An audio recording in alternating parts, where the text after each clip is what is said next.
lunch. I thank the organizers, Lajpat Rai Parashar and his colleagues. I'm most grateful to the Consul General for coming to this function. Everybody tells me he's a very popular man.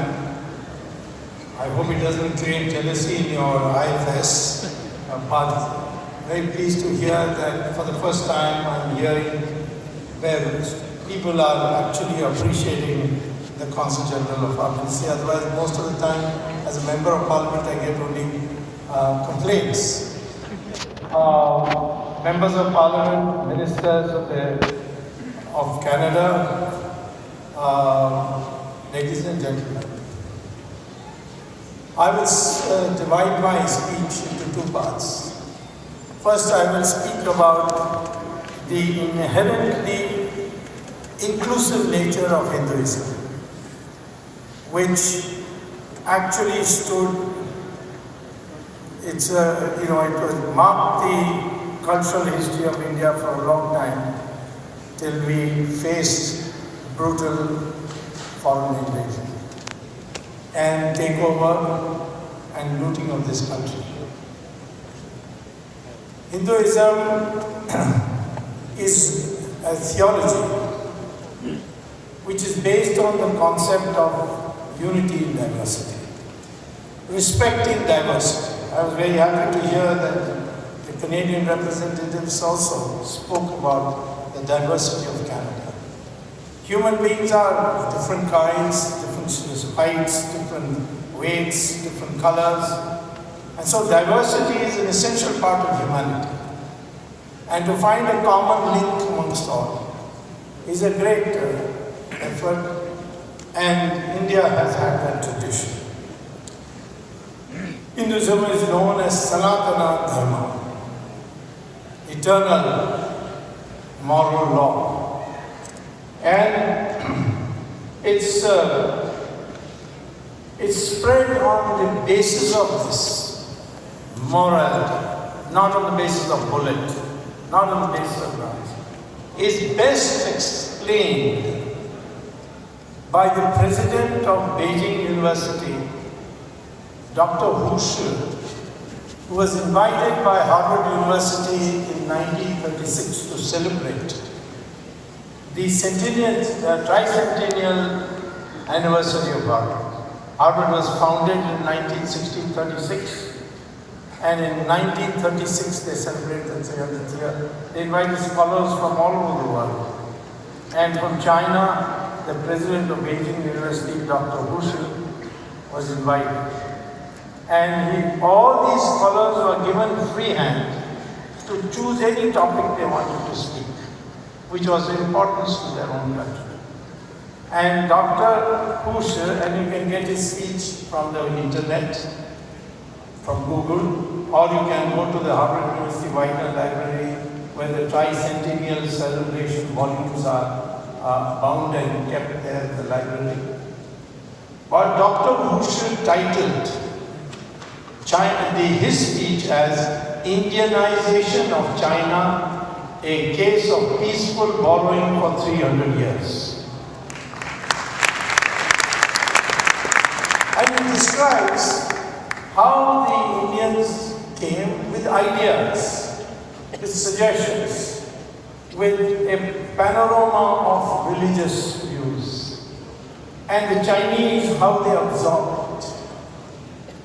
For example, people don't know that from Kanchipuram, a Buddhist monk by the name of Bodhidharma went to Shaolin in China, set up an ashram there, and since the king was a little suspicious of him and was sending the army to finish off his ashram, he developed the concept of what was called in Chinese language as wushu, which written in Chinese characters and read in Japanese is called karate. So the inventor of karate was a Buddhist monk from India who went to China, taught the people there how to oppose the king's army without causing bloodshed. And that's how Buddhism spread, and this is recorded by Dr. Hushi. But we, after the British rule and their twisting and monitoring, doctoring our history, do not realize that karate actually came from India. It went from India to China, from China to Japan, and is now being exported to India. And we proudly say we follow the karate, the Japanese art. Like that, there were Chinese travelers who came to India. They describe India in a way which I can't believe this is India. They say the most impressive thing about India, for instance, Fashion, most impressive thing about India is the complete peace between communities and the ability to debate differences. And he said also the honesty of the people. When they go out in the evening, they don't lock their doors because nobody is a thief or a robber in that society. This is recorded. I can't believe it. After fighting so many corruption cases, I think we have nothing but thieves in our country. But that was India. And this ability to discuss and convert people to your point of view by arguments. Adi Shankara had made it into a fine art. Adi Shankara developed the concept of Shastra, which means debate. India had become Buddhist.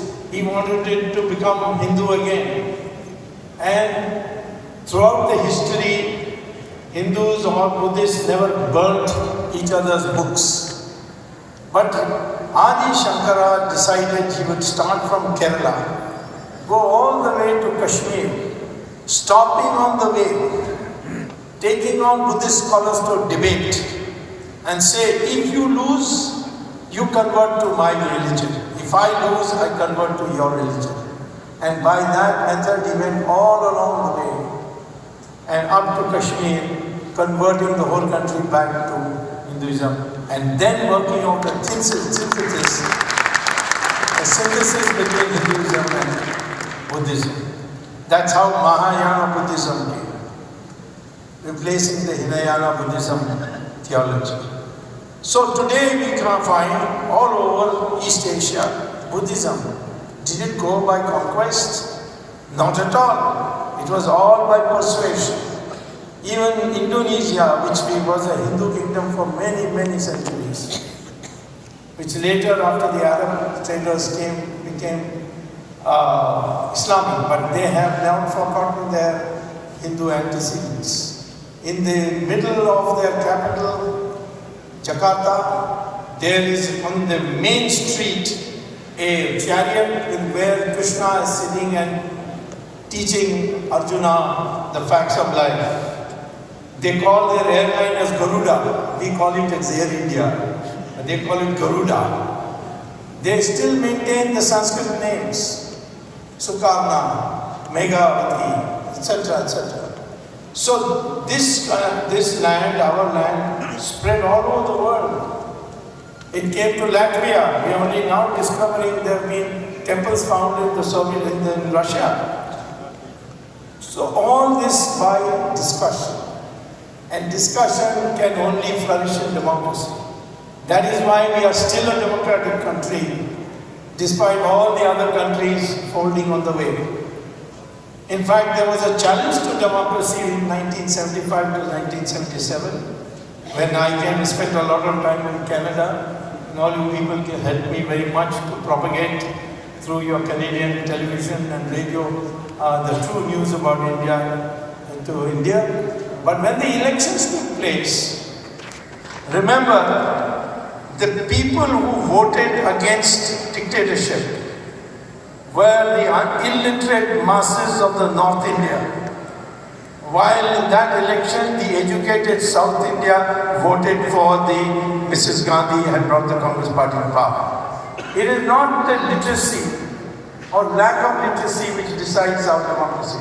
It is those people who connect themselves with our past. Because democratic principles of discussion, of panchayats, is a tradition which has been going on for years. And we have also never gone to war unless there was no other option. When Lord Krishna went to Duryodhana and said, "Why have a war? You want the throne of Hastinapur. You take Hastinapur, you take Indraprastha also. But just leave 5 villages for the Pandavas, one for each of the Pandavas. And you have the rest." But Duryodhana said, "Nothing doing. I will not even give you the space on the tip of a needle." And that's how the war took place. And the war took place because, as Krishna said, we had no alternative. Indians have never taken armies across their borders. And throughout the history, when others came looking for solace, we looked after them. The Zoroastrians were driven out of Persia due to Islamic invasion. They found home in India and they have flourished. We looked after them, we helped them build their fire temple, and they rose in our society in every other aspect, every place. Even though there are a small number of 60,000 today, we have had chief justices who are Parsis, we have had commander-in-chief like Manik Shah who is a Parsi, Air Force chief, attorney generals. You have Parsis in every part, and they don't feel any sense of discrimination from this huge mass called Hinduism, Hindus who are over 80%. When the British left India, they went to the Parsis and said, "You are a small community, so the Hindus will swallow you up. Why don't you accept from us your special status, and we will ensure that the Congress party agrees that in the future parliament and the future assembly and future jobs, there will be quotas for the Parsis, just like we have made arrangements for the Anglo-Indians." And the Parsis said, "For 1,000 years, the Hindus looked after us. We don't need you. You better go back to Britain." And therefore they were accepted. When Jews came, they were all over the world being persecuted. They came to India. We built for them in Cochin synagogues, in Bombay, in various other parts of Maharashtra. And they lived peacefully with India. When Israel was founded, many of them left behind. Left us and went off to Israel. But Israeli parliament passed a resolution.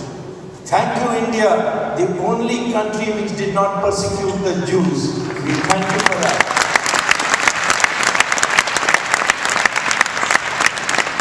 So today to say that if you say I am a proud Hindu, then you must be communal. It is an absurd. And we have taken this absurdity to many, many levels. I am telling you today that our history is both that we are peaceful, that we will argue, we will not pick up weapons, but if you force us, we will not hesitate to do so.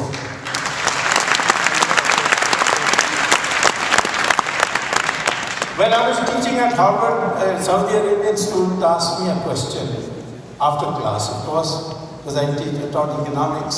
He said, in Saudi Arabia, we are doing research. Why India is still 82% Hindu?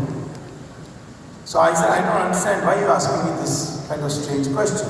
He said, no, you see, wherever Islam went and ruled that country, we were able to convert 100% of the population to Islam. We went to Iran, which was Zoroastrian. We conquered that country, and in 15 years we were able to convert the entire Zoroastrian population to Islam, except those which escaped to India.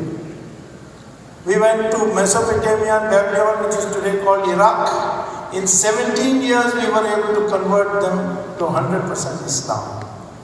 We converted Egypt in 21 years to 100% Islam. Christians went to Europe and converted Europe to Christianity in 50 years. But you have 600 years of Islamic rule, 200 years of British Christian rule, and yet you are 80%. We want to know what the success is. How did you succeed? Because our history books don't teach it. Our history books is full of rebellion against oppression from abroad. We know Shivaji, but people don't know the heroic exploits of Rana Pratap.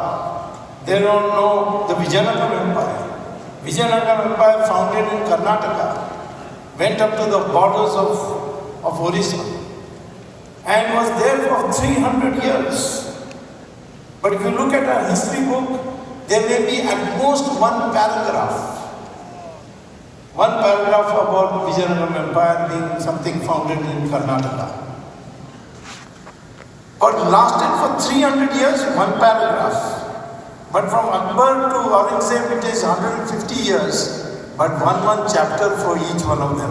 For Akbar, for Jahangir, for Shah Jahan, for Aurangzeb. That is our history book. What kind of perspective is that? Is that do people know that the Mughals attacked the Ahom dynasty in Assam 3 times to cross over into Southeast Asia? But 3 times they were brutally defeated. It was a Hindu kingdom of people who originally came from Thailand and settled down and adopted Hindu religion. But there is no reference to now.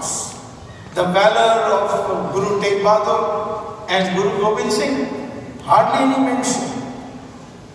At 12 o'clock at night, Guru Gobind Singh ensured that his soldiers went and rescued the women who had been kidnapped by the Mughals. And what the British did, they made this into a 12 baje joke. That, the Sardars go pagal when it is 12 o'clock. It was 12 o'clock when they liberated the women. But in order for you not to know the true history, they made this into a joke. So today, what we need is a liberation of the mind. What our tradition is. We are not insecure. We are not afraid. And I would say that one thing I have learned from modern science, that many of the myths that the British had spread from the history book is not correct. We need now a complete reevaluation. And we will do it as long as we get a little more time.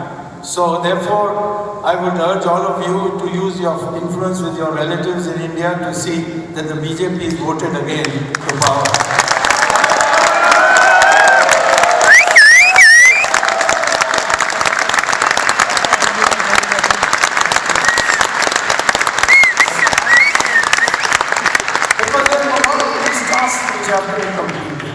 They have to be changed.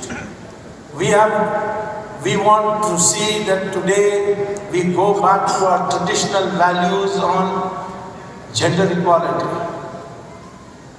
People don't know how much freedom women had and how much power women had in our ancient societies. It is not taught to our people. Even Brahma's cabinet had only women in important positions.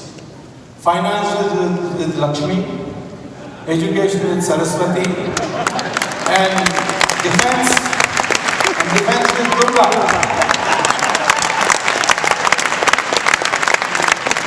Male God got only one portfolio, information broadcasting to Narad Muni.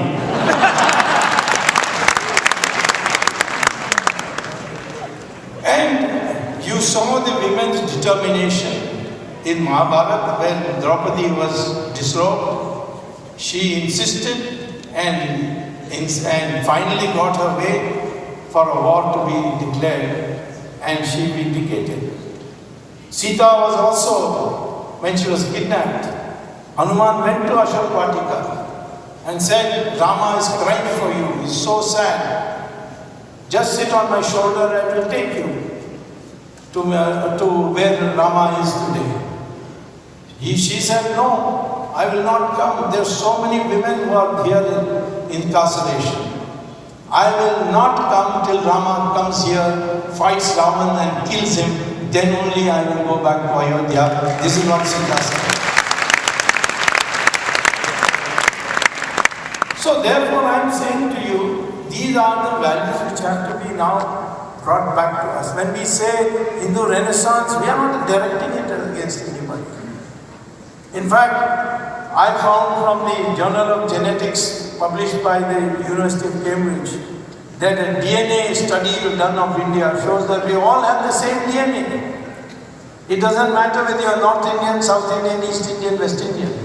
Don't go by the complexion or this thing, because that has got nothing to do with race. That's got to do with pigmentation and your closeness to the equator.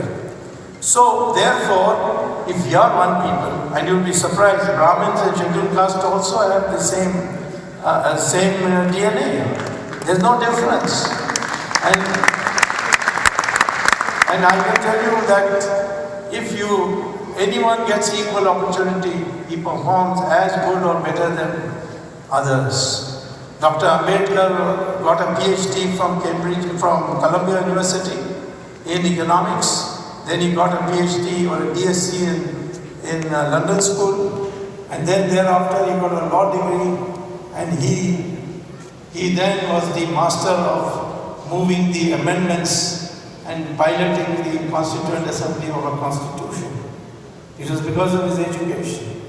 And in our history also, it has never been this Varna system as according to birth. In fact, Lord Krishna says in Bhagavad Gita that it has got nothing to do with birth, but it has got to do with gunas. There was an attempt by two Maharishis